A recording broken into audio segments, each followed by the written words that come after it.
Sino mga kapatid? Ang ating pong tatalakayin ngayon ay ang magandang balita to mga kapatid, no? Magandang balita to sa lahat ng mga nagdidebatihan dyan, no?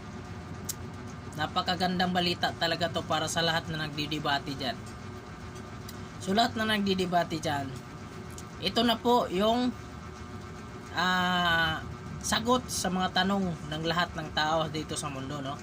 Na nakakaalam ng bakit po ba nagdidebatihan yung mga lingkod ng Panginoon, no? Yung mga sundalo ng mga Panginoon, yung tinatawag na mga apostol, mga pari, pastor, lahat na mga nanungkulan sa Panginoon, no? So ito po tatalakayin po natin tong ating magandang balita dito, no? Nandito po to lahat ng mababasa natin dito. So hindi natin patatagalin pa, simulan na natin mga kapatid. So ito na po mga kapatid, no? Nakita na po natin dito sa ating cam, no, kung anong meron dyan sa labas. So basahin po natin mga kapatid. Katlong kabanata. Ang ugaling Kristiyano. Alalahanan mo ang mga mananampalataya na magpasakop at sumunod sa mga may kapangyarihan. Kinakailangang lagi silang handa sa paggawa ng anumang mabuti. Huwag nilang siraan ang sinuman. So mga kapatid, dito po sa siraan, ang sinasabi dito, huwag po natin husgahan ng mga tao at sabihan ng mga mali nilang ginagawa, no? Silang maging palaaway. Sa halip, dapat silang maging maunawain at mapagpakumbaba sa lahat. Sapagkat noong una, tayo rin ay kulang sa pangunawa tungkol sa katotohanan at mga masuwayin. So mga kapatid, dito po sa kulang sa pangunawa tungkol sa katotohanan at mga masuwain, no?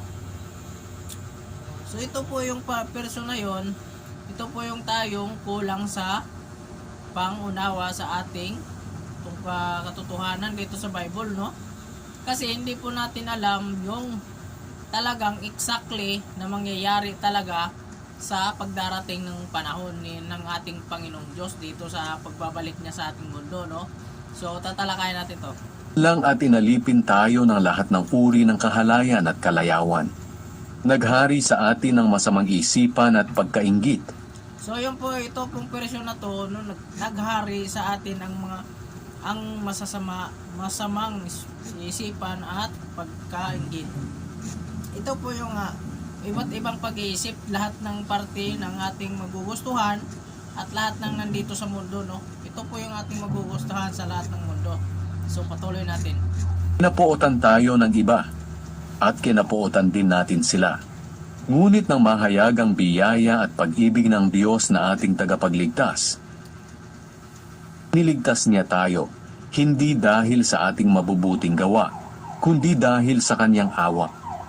Kundi sa kanyang awa, mga kapatid, iniligtas po tayo, hindi po sa ating mga ginagawang nagbabagi tayo ng katotoong balita, ginagawa natin ang galing sa kalooban ng Panginoon.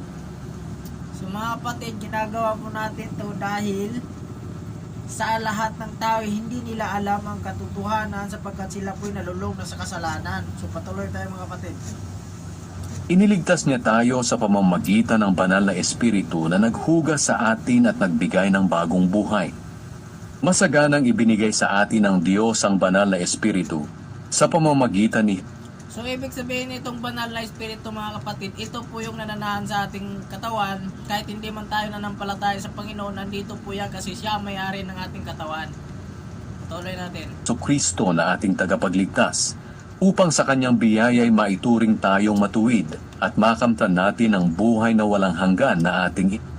So dito po mga kapatid, upang sa kanyang biyaya maituring tayong matuwid at makamtan natin ang buhay na walang hanggan na ating inaasahan. So ibig sabihin to mga kapatid, andito na po tayo sa porsyon ng ating inaasahan sapagkat hindi pa tayo naniwala sa ating Panginoon.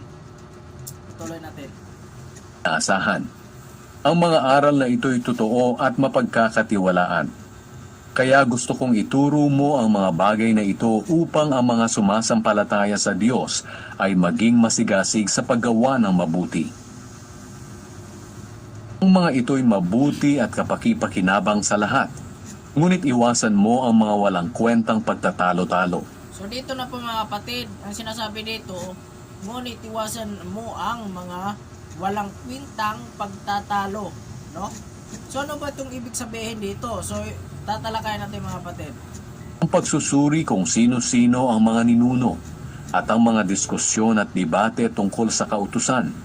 Dito na mga kapatid, ito po yung sinasabi ng ating tinalakay kanina. Kung ano ba yung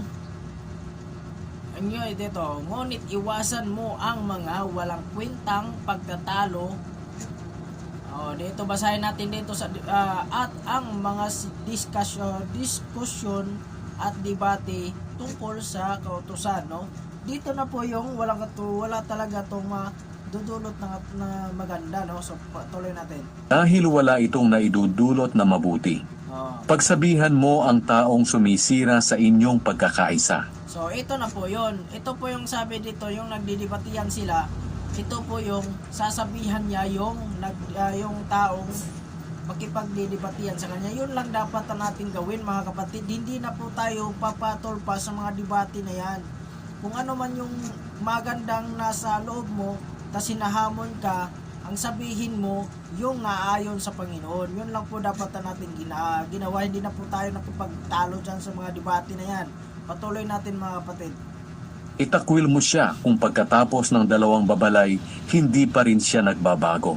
Yon, ito na sabi dito mga kapatid. Kasi ang sabi natin kanina, bibigyan natin siya ng magandang balita na galing sa Panginoon na yung mabuti. Pag ayaw pa rin niya maniwala, binigyan mo siya ng babala, ito na po yon. Itakwil mo siya kung pagkatapos ng 2 babala, hindi pa rin siya nagbabago. Ito na po yung sabi dito, no? So nababasa po natin. So patuloy po tayo mga kapatid. Alam nyo na masama ang ganyang tao at ang kanyang mga So dito po yung sabi dito, alam nyo na masama ang ganyang tao. So talagang masama talaga ang tao kasi ang ginagawa dito magtatalo-talo talaga yung mga tao dito dahil po sa kanilang panindigan, sa kanilang pananampalataya na talaga silang alam na nila ang lahat at nasa kanila na ang lahat ng alam, no? So ito po yung sabi dito, no? Patuloy natin mga kapatid. kasalanan mismo ang nagpapatunay na parurusahan siya. Ang huling biling. So dito po sa paparusahan, pagsabihan mo ay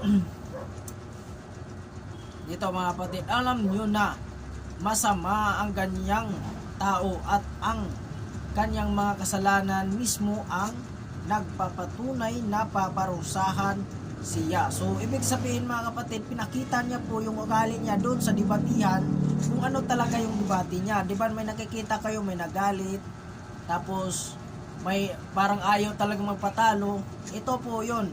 Ito po yung pinakita niya sa atin, no? So patuloy natin mga kapatid. Pupuntahin ko riyan si Artemas o si Tychicus. Kapag dumating na ang sino man sa kanila, sikapin mo makapunta agad sa akin sa Nicopolis, dahil napagpasyahan kong doon magpalipas ng taglamig. Gawin mo ang iyong magagawa para matulungan sina Zenas na abogado at Apolos sa kanilang paglalakbay, at tiyakin mo na hindi sila kukulangin sa kanilang mga pangangailangan. At turuan mo ang ating mga kapatid na maging masigasig sa paggawa ng mabuti, para makatulong sila sa mga nangangailangan. So, dito po sa makatulong sa nangangailangan. So, ano bang ginagawa ng debate? Hindi doon nakatulong mga kapatid.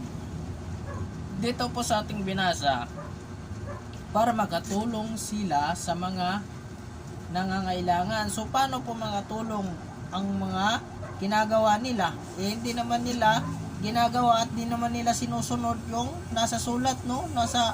Nasa sulat ng Bibles, no? So paano? So patuloy natin. Sa ganitong paraan, magiging kapakipakinabang ang kanilang buhay. Kinukumusta ka ng mga kasama ko rito. Ikumusta mo rin kami sa mga kapatid diyan na nagmamahal sa amin. So dapat ganito dapat mga kapatid. Ganito dapat ang inyong ginagawa pag bawat kayo'y nakikita at dapat kayo'y magmamahalan. Hindi po yung bawat debate magkakagalitan talaga kayo niyan, tapos malulung pa kayo sa kasamaan at mapunta pa kayo sa alitan, mga kapatid. So dapat hindi po natin yung gawin, kasi hindi naman dapat nakarapat-dapat yung gawin para sa mga debate na yan. Wala naman nakasulat yan dito. So nakita naman natin sa Tito 3 hanggang 15, no? So nakita naman nandito naman, nabasa naman natin no? Pagpalain nawa kayong lahat ng Diyos. Amen. So yun na po yung ating diskusyon at nakita na po natin yung katotohanan ng papaliwanag natin, no? So nakita na po natin yung papaliwanag. So nakita na po natin yung ating kailangan ipaparinig sa inyo, mga kapatid. Ito po yung tanging nalalaman natin. Bakit po, itatanong ko sa inyo, mga kapatid, bakit hindi nyo po to binasa? Bakit hindi nyo po to binasa para hindi nyo po magawa ang hindi dapat gawin? Kasi nandito naman talaga no? Bakit nyo pa, basahin natin, mga kapatid, no? Pagsabihan mo ang taong sumisira sa inyo. So, anong ibig sabihin yan, mga kapatid, no? So, napaka simpleng bagay lang, pero ayaw pa rin natin gawin, no? So, basahin natin, mga kapatid, dito sa talagang basahin natin ang galing sa aking bibig, no? Basahin natin sa Gis. Basahin natin dito sa 9, no? Ngunit iwasan mo ang mga walang kwintang pagtatalo. Talo ang pagsusuri kung sino ang mga ninuno. So ibig sabihin, tinatanong kasi, kailangan kasi ng mga debate na yan kung sino talaga yung mga ninuno na nagawa ng mga Bibles na yan, no? Kung kanino talaga yan. So basahin na, patuloy natin, mga kapatid. At ang mga diskusyon at debate, no? So nakita na po natin yung debate tungkol sa kautusan dahil wala itong naidudulot na mabuti. So maliwanag po, mga kapatid, no, na wala pong may dudulot na mabuti, no? So talagang ating po gawin to. Pagsabihan mo ang taong sumisira sa inyong pagkakaisa. Dapat po, mga kapatid, hindi po natin sirain yung ating pagkakaisa, kasi isa lang naman talaga ang ating pinaglalaban, no? Dapat po natin magtulungan. So, itakwil mo siya kung pagkatapos ng dalawang babala ay hindi pa rin siya nagbabago. So yun na nga, mga kapatid, lahat po ng nagdesa ng didebatihan dyan, ang dapat nating gawin ay gawin lang po natin yung utos ng Panginoon. Ang sabi lang niya po, yung ating ibibigay na bahagi, kung ano talaga yung nakarapat dapat ay yung katotohanan ng galing sa Panginoon. Pag ayaw na po niya maniwala, ito na po, nandito na po yung nabasa na po natin, no? Pagsabihan mo ang mga tao, ang taong sumisira sa inyong pagkakaisa. Itakwil mo siya kung pagkatapos ng dalawang babalay, hindi pa rin siya nagbabago. So dito, maliwanag po, mga kapatid, nandyan sa ating video, basahin nyo po, mga kapatid, no? So maliwanag po, mga kapatid, dapat ang gawin natin, pamahagi po natin yung naayon sa Panginoon. Hindi po tayo dapat nagdidebatihan, kailangan po natin na magkakaisa.